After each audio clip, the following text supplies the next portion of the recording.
Hey guys, what's happening, and welcome to the very first anime review of 2017 and the first one that I have done in a very long time. Now, I know this series is kinda old hat, but since the second season is starting this week, I thought it's better late than never to review this absolutely hilarious show. So without further delay, let's begin! アクア様、僕は必ず魔王を倒すと誓います。ですから、この僕と同じパン。かったぶらー！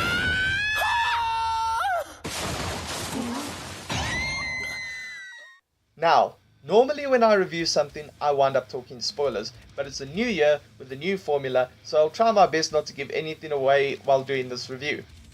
Anyway, the plot basically revolves around a total shut-in otaku and NEET by the name of Kazuma Sato, who, while on his way home from purchasing some otaku goodies from town, dies saving a girl who actually didn't need saving.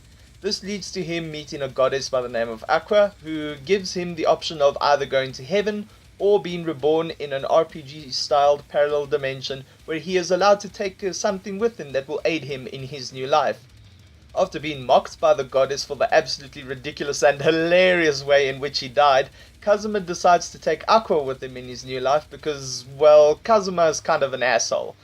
This leads to the two joining a guild, becoming adventurers, and going on many jobs to earn a living while making friends and encountering all kinds of strange things on their journey.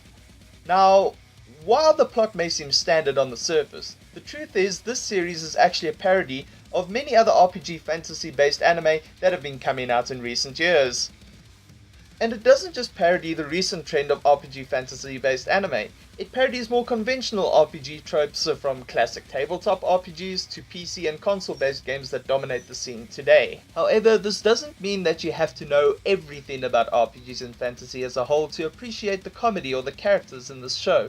Also, while the plot is fairly simple, it actually helps put emphasis on the way the characters interact with one another and the comedy itself. So, while the plot itself isn't exactly groundbreaking, it does its job in basically helping the audience focus more on the ridiculousness of the protagonists and their personalities. Now, since this is a parody series, it should be expected that the comedy will mainly be based around standard archetypes that are traditionally found in fantasy stories and video games. It should also be noted that each of these characters are practically useless at what they do, and you will soon find out why in a moment.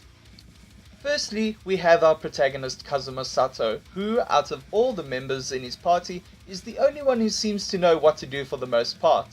Obviously he has his idiotic moments, but overall he seems to be the main reason why his party is able to stay afloat both financially and in quests. He doesn't have any special skills that stand out other than his luck, and he doesn't stick to a particular skill set when it comes to choosing his perks when he levels up. But it's his generally sarcastic and semi-douchebag personality that make him a memorable main character. Secondly, we have Aqua, who is the goddess that Kazuma encounters when he dies. Now, for the most part, Aqua is a really bitchy and whiny character who is quick to suck up to Kazuma when he has something she wants, which is usually money, and behaves like a spoilt brat. Despite being the party's healer, she generally wastes her skill perks on party tricks that make her appear to be nothing more than a cheap conjurer. She's also more than useless in most cases when it comes to quests, and usually tries to demand praise or an apology when people ask her for help. Now, most people will find characters like this annoying and unlikable. I was strangely finding myself being able to tolerate her personality because of how hilariously contradicting it was to Kazuma, whom most people would have assumed to be the whiny character, being the shut-in nerd that he is. Now, I've heard rumors from other people who have read the light novel that her personality gets really bad later on, but I'll reserve my judgment until the new season airs. Thirdly, we have Megumime, who is supposed to be the mage in Kazuma's little party. Now, you'd think that being a mage, Megumime would be of more use than the two main characters, but there is a catch.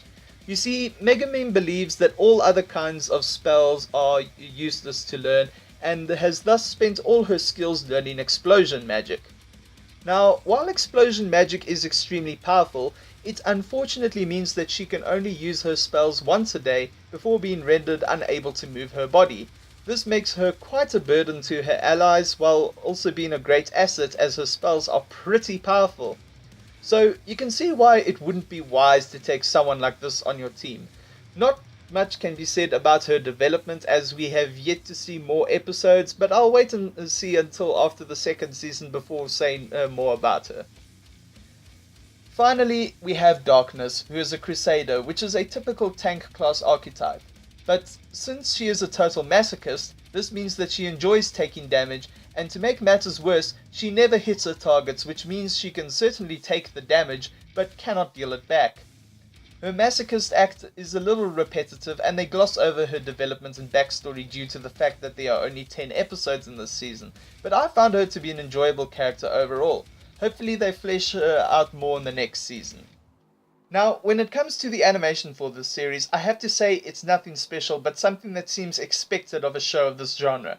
However, the effects for the magic are beautiful, and the show's bright color palette is nice to look at, and fits the overall comedic tone of the story.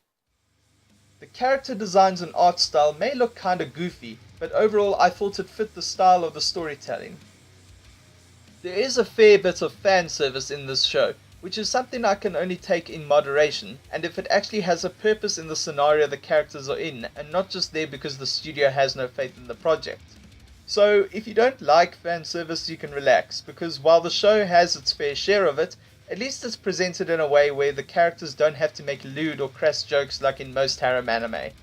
I found the background score and opening theme sadly generic and forgettable, probably because I am not familiar with the composer or any of their past works. But the ending theme I found to suit the tone of the world that the characters inhabit, and it's something that stays stuck in your head for a few hours at least. The ending theme is certainly not groundbreaking songwriting, but it does its job in the signing off each episode on a happy and bubbly note.